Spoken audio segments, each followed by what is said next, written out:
Omar, tell me about where you grew up and the way that your upbringing with your parents in that community in Watsonville, California affected your relationship to music. Yeah, well, I grew up in Watsonville, California, strawberry capital of the world, and it's a really small town. It's a lot bigger now, but still has small town vibes, and even more so when I was growing up. But my parents were farmers. Pretty much all my family are in agriculture, not in the arts, so they always loved music. But as far as becoming a musician, I feel like I had to discover that on my own and kind of make my own path. Um, yeah, but it's been a long journey, but it's been a good one. It's been good. So, what were your exposures to music like then as a kid? If you weren't playing music, were you hearing it at home? Were you hearing it with certain members of your family? What was that like? Yeah, I would hear it at home a lot, and I would hear it on the radio. My parents would play the radio a lot, and my grandparents and great grandparents who raised me, when we'd be driving anywhere, they would be playing music. And actually, usually it was mariachi, which was cool. But I think the biggest musical memory I have growing up is my grandpa on my mom's side. He loves Javier Solis. And so I remember as a kid, every morning he has this ritual where he wakes up, takes a little shot of tequila, and then he starts singing boleros, Mm-hmm. and he sings them in the shower, and he still does that today, which is really cool. But that's probably the strongest musical memory I have growing up. So then, when did you start interacting with music as a musician then, if it wasn't Mm. throughout this early childhood period? Yeah, it wasn't until community college actually. My high school didn't have a music program when I was in it. My last year there they started a choir, but it was after school and I couldn't do it. So when I got to community college, I decided to take some voice lessons. In high school, I had played guitar in some metal bands, but I was really Mm-hmm. self-taught, didn't really know what I was doing. It was just for fun. But we Mm-hmm. always needed a singer. That was like always the thing. And so when I got to community college, I was like, well, you know what? Maybe I'll just learn how to sing. Like we've been looking for one for long enough. And that's where I discovered that I couldn't match pitch. And that was really frustrating. I kind of thought that it was going to be easy, but it was actually really difficult. But I feel like there was like a little bit of defiance in me where I was like, wait, you know what? No, I'm going to get this. I'm going to almost like I'm going to conquer this challenge or like, jump this hurdle. Mm-hmm. And so I think I took voice lessons for maybe about 3 years before it started to feel like it was something more professional and where it was more like gig opportunities and not just taking classes and training. So probably 3 years into college, which would be like around 21, I guess. Yeah. And where was this community college? Was this still in like the Central Valley area of Watsonville? Okay. Yeah, it was Cabrillo College. Shout out Cabrillo College. Mm-hmm. I got my start there, and I'm really grateful. I had some really wonderful teachers. So then it took you 3 years before you felt like, okay, I can do this as a professional, if I'm understanding that correctly. Yes. Yeah. It took Okay. about 3 years, and I wanted to be a choir director actually, Okay. especially because Cheryl Anderson, who was the choir director at Cabrillo College, she just retired actually this year. But I wanted to be like her. I thought she was amazing, and I wanted to do what she did. But then when I transferred to Cal State Fullerton for my bachelor's degree, she was like, "Hey, you should probably think about doing vocal performance instead." And I was like, no, like I have such bad stage fright. Like I want to teach. I don't want to be a performer. And she was Mm. like, well, you know what? Actually, like if you what she kind of explained was like if you start an education and then decide you want to be a performer, that's a harder transition than if you start focusing as a performer and then decide you want to teach. Okay. And so she was like, so just trust me on this. I feel like you have I feel like you have promise, and I feel like you should be doing performance. Just trust me, even though you don't want to do it. And then after a semester, if you don't like it, then you can switch to education, and that'll be way easier than the other way around. So I trusted her, and then I stuck with performance. Was there a moment or moments in the first semester or semesters when you thought, you know what? I made the right choice. I'm where I need to be doing what I need to do. Yeah, I would say that it wasn't until the semester was over and That first looking semester. that first semester was over. Then I was in what it was a winter break, I guess. Mhm. Looking back on the semester, I was like, you know what? Maybe I'll stick one more semester in this. It was kind of a slow burn, Okay. but I did an opera scenes class that first semester, Okay. and that was my first intro into the world of acting. And I think that's kind of what got me. I did a scene from the opera Rigoletto where I played the soprano, the main character Gilda's dad, and she was like fully in the moment. Her name's Tate. She was one of my classmates, and she was like really in the moment. And like when she would sing at me, it was like my first time really noticing, like, wait, that's not Tate. That's The this character. Mhm. And like that was so foreign to me. Like I didn't even know you could do that. Like I guess I didn't have like any kind of awareness about just even the concept of acting, you know? And I Mhm. was like, whoa, like I'm feeling something, you know? And I don't know if I like it or not, but then looking back after the semester was over and the performances were done, I was like, wait, okay, maybe I'm this has piqued my interest a little. Yeah. So it wasn't the singing aspect then that made you think, oh, I'm in the right place as it pertains to vocal performance. Am I understanding that correctly? I guess so, yeah. I hadn't really put that together, but yeah, you're right. It was the acting part of it. Yeah. Mhm. So then when you're on stage, is there a part of you that thinks about maybe playing a character isn't the right way of putting it, but like acting as well as singing? Yeah, absolutely. And I think especially with mariachi, I think with opera or musical theater, it kind of comes with the part. You're literally playing a character with a different name, and you have dialogue with other people. But with mariachi, that's like what I think that's probably what I dedicate the most of my brain power to is the acting of it. And uh, yeah, kind of becoming a different character. I guess I try to put myself in the lyrics of the piece, you know? Mhm. Like for example, I just did a master class at Cal State Fullerton, a mariachi vocals master class, and this comes to my mind, the song Cielito Lindo, you know? Mhm. It's so iconic, and I bet every mariachero's probably played that song maybe more times than they would like, you know?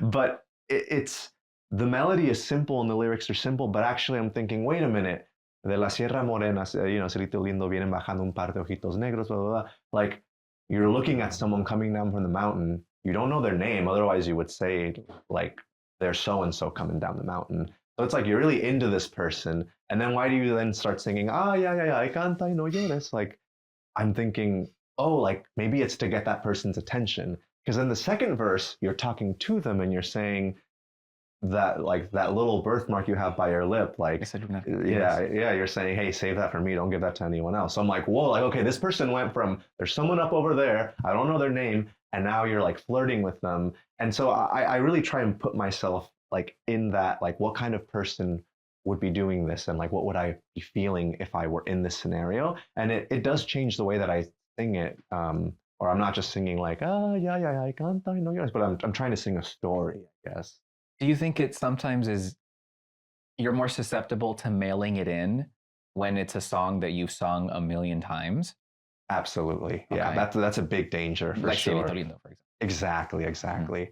And that's something that I really owe to my classical music background is I had a Mhm. lot of teachers and mentors that kind of be like, hey, if you want to do this for a living and to you want to outcompete, you know, the other people that are also trying to do this, whatever song you're working on needs to be your favorite song at that moment.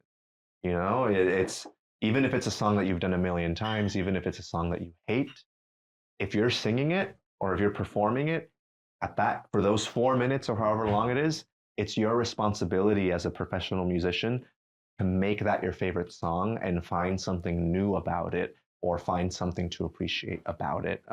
And so it's harder when you've done the song so many times, but that is the challenge. Is like, okay, what am I going to latch on to today? Like that's going to be something that I can appreciate. So when you were at Cal State Fullerton, finally thinking, okay, I'm where I need to be, majoring in vocal performances, what were the pieces or the projects that you latched onto that made you feel like this is where I need to be? I really love Mozart and Mozart operas. They're a lot of times they're comedic, but under the surface they have a lot of social commentary, like uh, a lot of themes about like revolution, like the French Revolution and things like that, like anti-aristocracy, uh, gender roles, and sort of like the craziness of relationships and that kind of thing. And so it's kind of like Shakespeare in that way, where it's like a comedy, but it's not really if you like look under the hood. And there's so many layers of complexity to it. A lot of times when you hear Mozart, it just sounds kind of like nursery rhymes. Like musically, it can sound very simple, but then you look underneath, and there's like an endless amount of just an endless amount of depth. And I think that that's where really I thought, you know what? I think I could do this for the rest of my life. I could spend my life exploring and never getting to the end. And you know what? I bet other styles of music have this too. And every style does. It's like you never run out.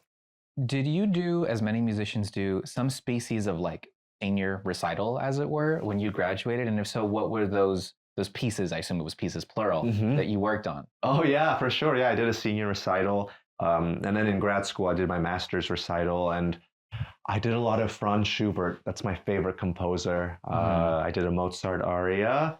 I did Ravel, who's a French composer. And then I did a Spanish set in my senior recital of Manuel Ponce. I did a whole song cycle of his, which is like 3 songs that tell like one continuous story. But he's really famous for the song Estrellita. He wrote that one, which I know a lot of mariachis do. But he has like this whole catalog of classical vocal music too. So after graduation from Cal State Fullerton, you went to Boston, correct, for the master's, and that was also in vocal performance, correct? Yeah.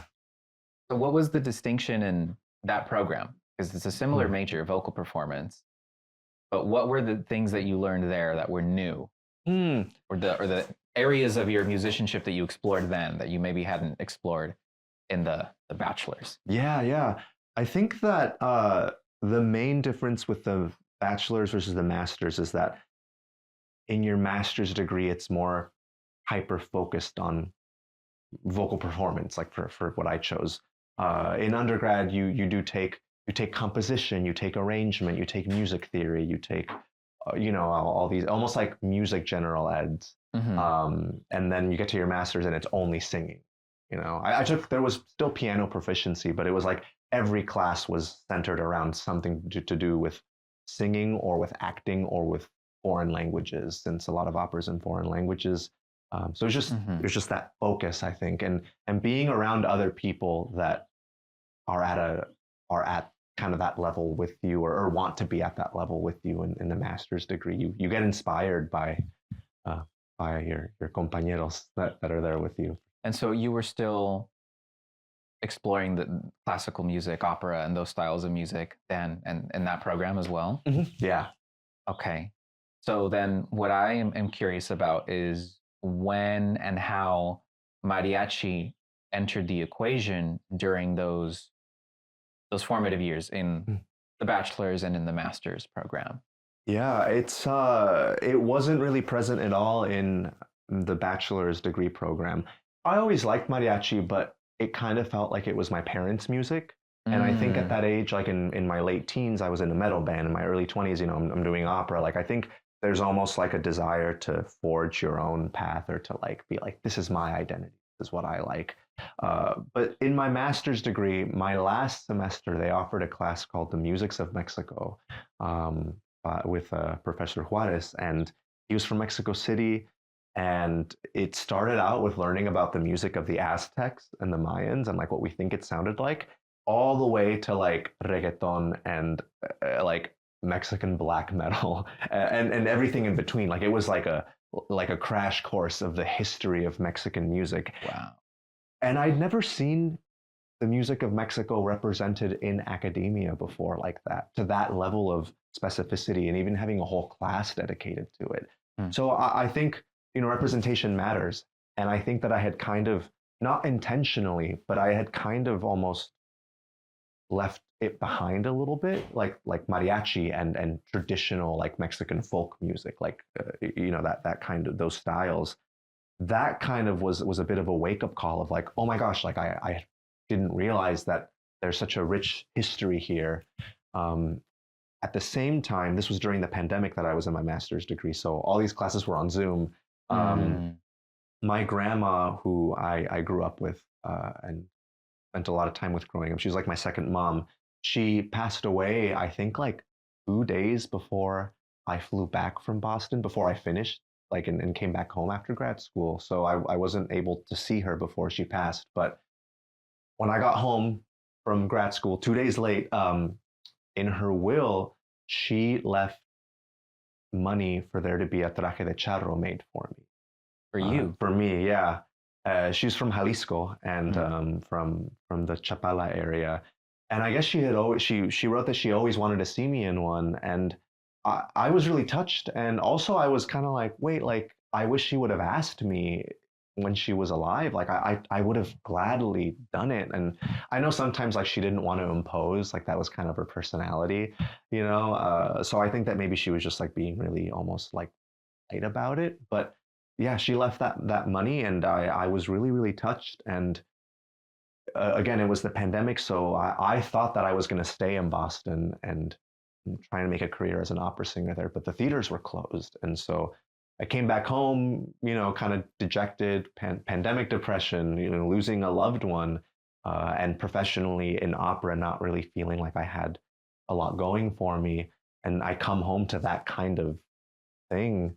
It was really really powerful, and then also with that knowledge of the class that I had just taken, the course that I had just taken. So I remember that January, the following January, my New Year's resolution was I'm gonna learn one new mariachi, like one mariachi song a week, kind of in her honor, and I'm gonna use TikTok as a way to kind of keep like a personal diary, so that when I look back, I can be like, Mm. this week I did this week I did this week I did that, and that's kind of where it all started for me with mariachi.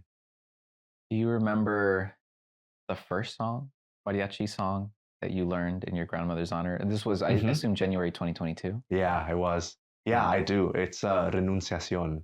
Javier Solis. Yeah, yeah. Because her husband, my grandpa, that was his favorite artist. That was his favorite song. He would sing that to her all the time. And so, yeah, I chose Renunciacion as the first song in her honor. And did you continue the Javier Solis canon in particular as well during that You, time? yeah, I did, and I kind of did like what's their nickname? Like the Tres Gallos, Jorge Negrete, Javier Solis, and Infante. yes, that's the one. Yeah. So I think I did another Solis song, and then I did Jalisco no te rajes, classic Negrete song, and then Mhm. um, I did Deja que salga la luna, because Infante sang that one as well. Mhm. Yeah. So I kind of switched between the three for a good while. And so as you're learning this music, did you then think perhaps I can start to do this professionally, or was this more of a personal passion project in the early stages of that? Definitely a passion project. I felt really out of my element, and I did kind of research a little bit what it would take to become a mariachi, and I was like, oh my gosh, like the repertoire, you have to know hundreds of songs, and you have to be really proficient in an instrument. I played guitar, but I would say that singing was like my main thing, and in my master's degree especially, I didn't have time to keep up my guitar practice, so I was kind of like, you know what, like I don't want to. I kind of don't want to like intrude, and even though it's my culture, I didn't want to like almost tokenize it, like be like, okay, I decided I want to do mariachi, and I'm just kind of like, I don't know, just kind of like barge in. I knew that it took years of practice and of dedication to this specific art form, Mhm. and the respect that goes into it. And so I never started out like intending for it to be my next career path. It was just a personal passion project, and honestly like a personal way of healing and kind of grieving that loss for sure. So then in 2022, you had completed the master's program at that point in Yeah. 2021. Hmm. Okay. So then you come back home, and what did the professional landscape start to look like as you were, sort of building your life as it were? Yeah, I sang with Opera Santa Barbara a lot. I got into their studio artist program. It's kind of like a paid internship sort of thing. And in sort of the opera world, it's like one of the ways that you can sort of catapult yourself, like post education. You get into one of these programs, and then you hopefully get into having a career. But I sang with Opera Santa Barbara for 3 years. They were really sweet. They kept renewing my apprenticeship, participation, and I still love them dearly, and will sing with them any day. But I sang with Opera Santa Barbara, and I sang with Pacific Opera Project here in Highland Park. And then I started my own opera company with my friends during the pandemic. And now it's called Santa Cruz Opera Project, and they're still going strong. But we did Mozart's The Marriage of Figaro. We did it at a lodge, and like served drinks and had like themed drinks and stuff. It was really really cool. Yeah, so I kind of doing DIY opera. Are they a group who you still frequent every now and then, or now that you're in LA, are those opportunities more sparse for you to join them, as it were? Sure, yeah. I still perform with them. It's definitely going to be more difficult now, and I've been here in LA only 4 months. They just had a performance, I think, 3 weeks ago that I couldn't do, but I would love to go back. Absolutely. So between opera and mariachi, are you doing more mariachi these days? Is it a little bit of both? What is the balance like? Yeah, I would say I'm doing more mariachi now, especially as I'm working on my album. I'm arranging a lot. I'm in the studio, or I'm talking to the musicians a lot more. Yeah, opera. Right now, I'm teaching more with the company in Highland Park, Pacific Opera Project. I go to schools in Boyle Heights and Glendale, South Pasadena, and I teach kids about opera in Spanish. So right now, my involvement in opera is more in the education aspect of it, but I still love performing, and I think it goes through seasons. Maybe last year it was a lot more opera heavy, and I was doing opera in San Francisco as well. And it seems like this year is like the year of mariachi. Speaking of this being the year of mariachi, when did you start working in mariachi professionally? As you mentioned, you had a tremendous amount of respect for this style of music, and you didn't want to enter it without being prepared, as it were. So then when did you begin to feel prepared? Yeah, I would say probably at the end of that year, 2022, I got my first gig in Watsonville singing at the Burrito Bash Festival. It was a lot of fun, and I sang mainly songs from Negrete Infante Solis. And then after that, the following year, 2023, I was getting little gigs here and there. A lot of the times it was for private events, and kind of for people that it's almost like I found a niche in singing those old songs from like the 1940s and 50s. People would call and ask me if I would sing, and I'm like, oh, like I don't really do this, and they'd be like, no, but you sang, I don't know, you sang Cuando Quiero un Mexicano, and I haven't heard that song since my mom used to like watch the old Negrete movie. So like, I like the songs that you sing, and then I'm kind of like, oh, like, okay, like if you're sure, and so it's, yeah, I feel like it took till the end of that year, but it was more in like a niche way of like, okay, well then I guess I'll sing songs from like the from this era, this specific era that maybe are songs you don't hear as much. And then when I would give the song list to the mariachis, they'd be like, oh, like we haven't done this one in forever. Like, okay, we got to practice this one, like Yo Soy Mexicano, for example. Or Negrete. Yeah, Negrete. Like whenever I put that one in, a lot of the mariachis don't know it, or they have to practice it, rehearse it. So I don't put it in that much because I'm like, I don't want to like put you guys through anything. But yeah, finding my niche, I think, helped. To this day, are those the kinds of songs that you like to sing the most, or do you sort of like everything? When I speak to other people about this, a lot of people will say like they like all sorts of things. But are you very much, Tres Gallos guy, as it were? Yeah, I would say so. I like everyone. I like everything, but I think I am maybe self-aware enough to know that I have a bias towards that earlier era. Also, I think because the three of them were baritones, Solis, Negrete, Infante, and I'm a baritone, and a lot of the mariachi music after them, like you get to Vicente, Juan Gabriel, Luis Miguel, those are all tenors, and they sing really high. And even right now, like Cristian Nodal and a lot of like the famous singers nowadays, whether they're in mariachi or not, they're all higher voiced, but there is sort of that era of like the 1950s and before, like this crooner era, you know, that I just it fits my voice better because I just am a baritone. And also Negrete was an opera singer before he was a mariachi singer.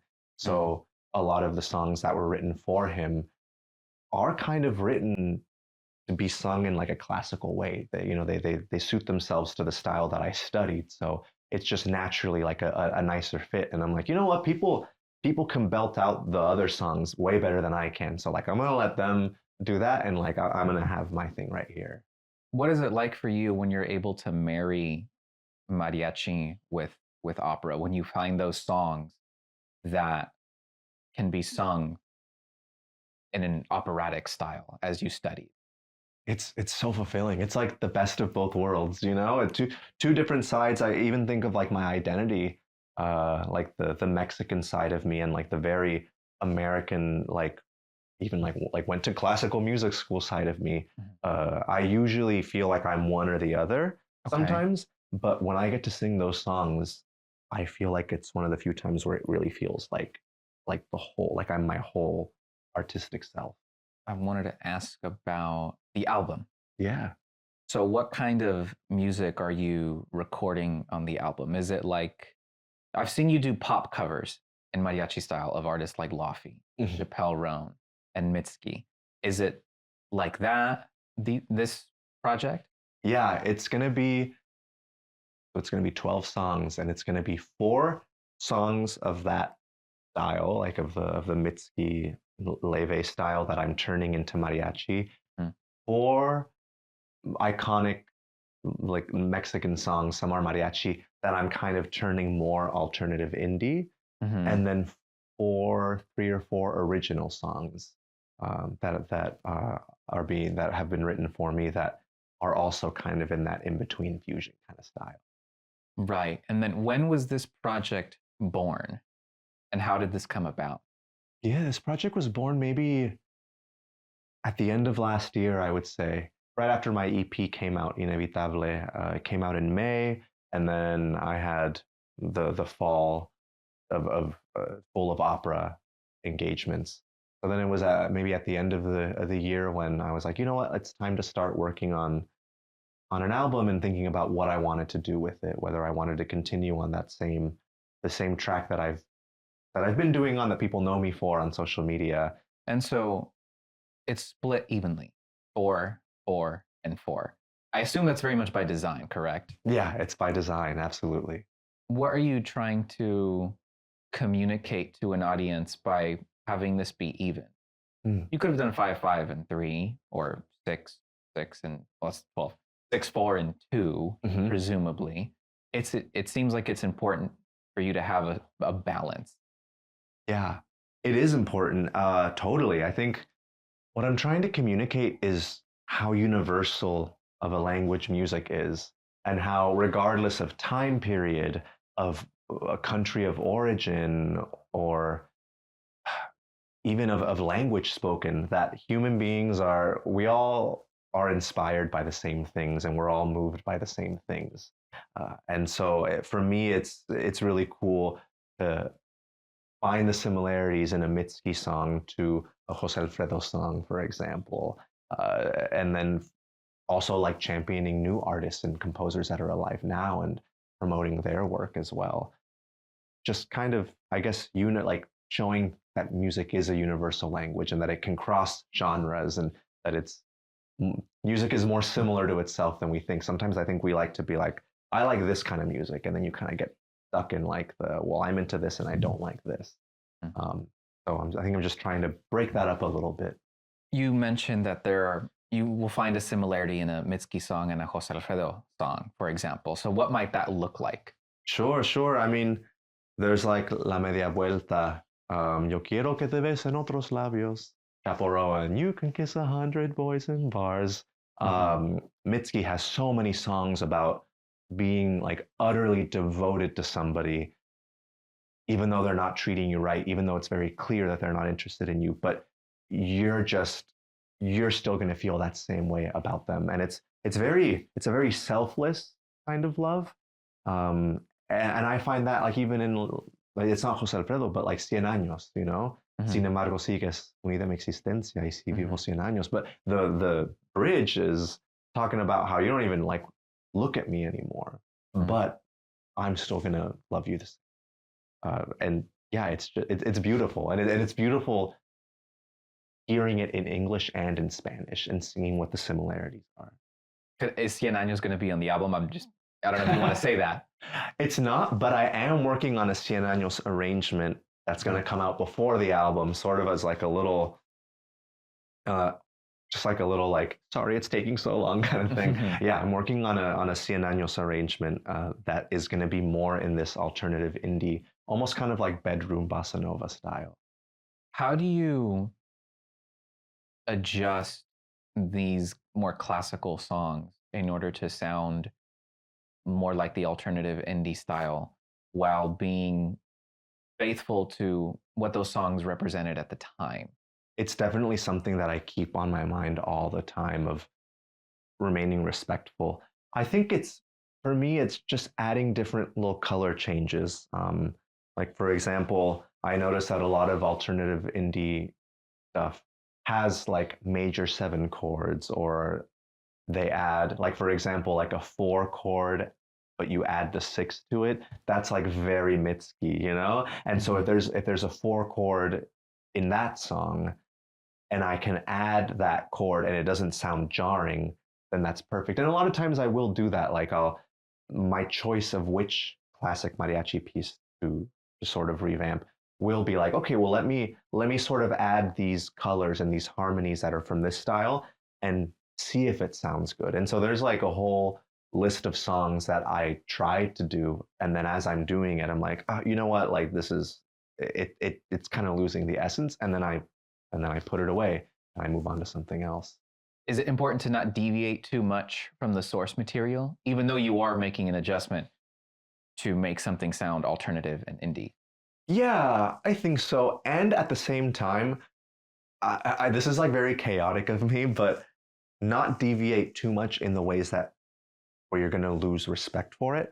But I do want to deviate and to like really be adventurous in ways that I think can still fit the heart of the piece, you know? Because I try to think about like if those artists or those composers were alive right now, like Jose Alfredo, or he's not a composer, but like Pedro Infante, like when I think about their personalities from like their interviews and stuff, like they were very like, I don't know how to put it. They were very free spirited and very adventurous and into like new things. And I can just imagine that like Pedro Infante would be rocking with some of the stuff that you hear nowadays. You know, I don't think that they would be insular with their tastes.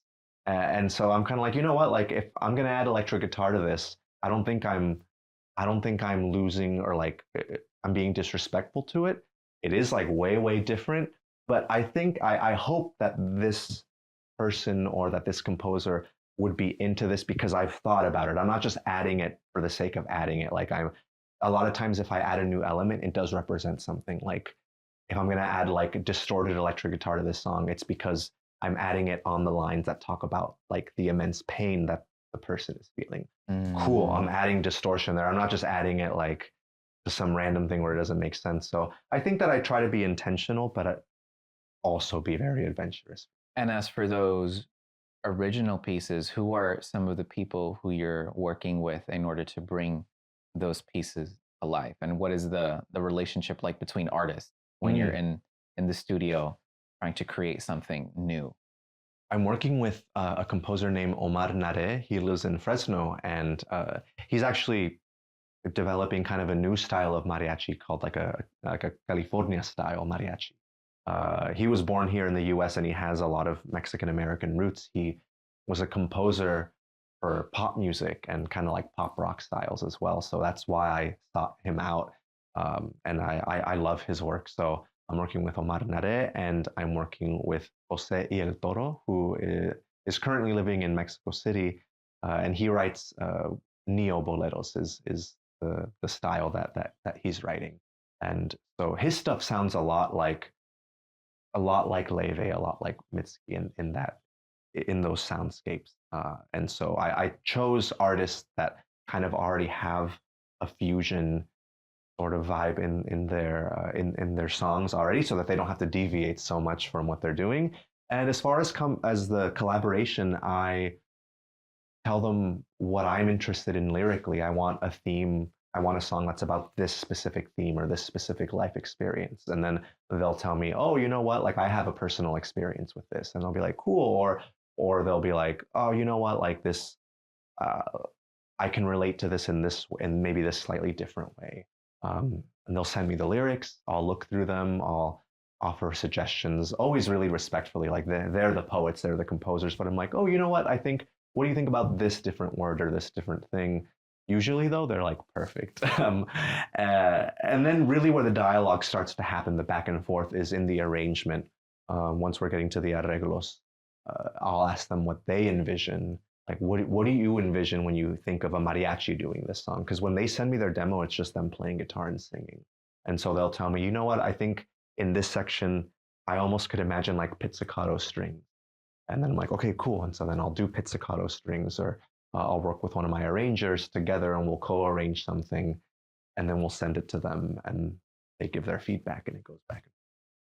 There's something that I was thinking about the other day about the harmonic structure of a lot of boleros. There's a whole lot of 2-5-1s, like on Usted. Well, some people play it differently. They'll start on like the tonic. Usted es la culpable de todas mis angustias y todos mis quebrantos. Do you ever deviate from those sorts of, I wouldn't call them basic harmonic structures, but typical ones? And if so, how do you know when that's appropriate when you're writing a bolero or like a neo bolero? Mm-hmm. Boleros, I think, lend themselves more to mixing up the harmonies. I think if you change maybe like rancheras or polkas too much, in my opinion anyway, is just that I think it can lose some of that earthiness, that essence. But I think boleros already kind of come maybe with a little bit more flexibility. So I definitely do change it. Like, actually, is it okay if I borrow your please guitar? do, because you can hear it more than the electric guitar that we have here as well. Yeah. Like, for example, Cien Años, if I'm remembering correctly, it's like pasaste a mi lado con gran indiferencia, right? The way that I'm thinking of doing it is like this B minor 7, this little 2 almost turning into a major, like da da da da da da da da da da da, and then you're really diving into it, or adding little tiny variations here, like y si vivo 100 años, 100 años pienso en ti. So the minor 4. The minor 4 instead of what is this, 2-5-1, which was what you were saying, 2 minor 4-1. Maybe little things like that. I don't want to ever make the song just sound like a completely different song, but having little moments, and I think especially having them on significant parts of the lyrics. For sure. On significant parts of the lyrics to do what? To text paint, you know? Oh, okay. Yeah, that's another like kind of thing from my opera background, is we would study text painting a lot. Composers would, there was like a specific word that they wanted to highlight, or a word that meant something to them, they'd make a change in the music. And it's like, isn't that significant that on the word, I don't know, that on the word heartbreak, it's a little 4 instead of a big 4 or something, you know, or on the word loss. And so that's, I try to plug those in moments where there's sort of like a climactic thing being said, I guess. I don't know if that makes sense. I wanted to ask then about how you interpret these pieces. How personal is this album? Can you relate in some way, shape, or form to every single song and every single line that's being sung on this project in a very profound way? Or are there times when you think, here I might have to play a character and put myself in that mode because maybe I haven't experienced that specific thing? Yes and no. I think that with several of these songs, I have experienced those moments, moments of heartbreak, moments of uncertainty. But there are scenarios that I haven't lived, but they're scenarios usually that I almost think about, like that I've thought about. What would it be like if that Mm. if I were to live that? How would I feel? Like would I totally crash out if something like this happened? Mhm. So some of it is personal experience, and then another part of it is not yearning for it because I don't want those things to happen to me, but just wondering like what would that? And so when you perform this music live, are you putting yourself in those situations in the moment? Are you thinking, okay, I remember when this happened. This relates to the context of the song. So let me make a conscious decision to think about that right now as I'm singing. Totally. I try and make a story too in my head, like a story that has a beginning, middle, and end, like where almost as if the song were a monologue, like where was I before this song started? Where am I singing this song now? Like in the story, am I saying this to the person's face? Am I saying it in my room, like throwing things? Am I taking a walk through a park and I'm ruminating on the situation? And then where am I after the song is over? After I've said these things, what do I as this different person or it's still me, but like what would I do after? For sure is something that I try to always think about when I'm performing, especially when it's things that I haven't literally experienced, Mhm. whatever that type of scenario is. Yeah. On the subject of thinking about these things and having a beginning, a middle, and end, is the album structured in that way where it's telling a story, or is it structured more so where those fours, as it were, those styles are the the divisions, or is it a Right. little bit of Yeah. both? That's a great question. Yeah, it is a story. It has a beginning, middle, and end. It starts with a long-term relationship ending that was very tumultuous, and this person goes through the stages of grief, stages of loss, and then in the middle, I'm going to give a little sneak peek. In the middle of the album is La Cigarra, which has that second verse that talks uh, about using singing to console your pain, just like the cigarra does. You sing your pain and Quiero you morir cantando como mueren exact las cigarras. exactly. That song changes the album. Every song after that is sort of like that Cien Años hopeless romantic type of song. The songs before are a lot more aggressive. They have more angst. They have more electric guitar, more distortion. Then after that, the guitar is more clean electric guitar moments, a little more twangy, and it loses the weight, it loses the aggression. And then the last few songs, this person moves to a new city and they're wondering what kind of person they're going to become in this new city. And they're wondering just what the future holds. So it's sort of the whole arc of healing from a separation. It's interesting you say this person. You're talking about yourself. So, but Yeah. when you talk about it, you say this person. Mhm. You notice that? Yeah. Because it is me and also it's not, like In what way? some of the songs and some of the feelings that are in it were not my experience. Hmm. There are reactions in there that were not how I reacted, but maybe they're how maybe I would have wanted to react, or maybe they're how I Oh, okay. maybe they're like how I wonder, like, well, what would it have been like if I felt this way instead? You know, um, in a way, it almost feels like a It's dramatization like of inspired by true events. inspired by true events. Uh-huh. Yeah, and then some stuff is just like, well, I definitely did not have that experience, but my friends have had this experience. And so then I'm Mm. like, well, how must that have felt like? So it does follow my sort of like some of what's happened in my life, of course, but it also is like what's happened to people that I know as well.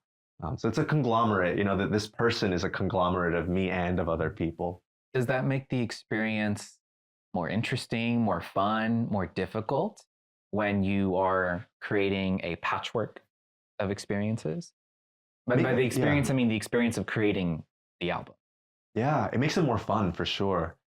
It's what I love about the stage, about opera, musical theater too, is my life, I growing up in a small farm town, there weren't very many exciting things to do. Hmm. I feel like especially when I was younger, I was very much like I was a very good boy and like very studious and very like I didn't take a lot of risks. I wasn't a risk taker when I was younger. Now I've come out of my shell and I'm definitely more adventurous, but there is a part of me that feels like I missed out Hmm. on certain, like, I don't know, just like kind of being young and all that stuff. And when I started doing opera and classical music, the acting side of it, it's almost like if you spend your life performing, you get to live different lives. Okay. And so doing this is a similar thing of like stepping into the shoes of someone else sometimes and Hmm. living multiple lives. Yeah, So you're living multiple lives through the album. totally. Okay.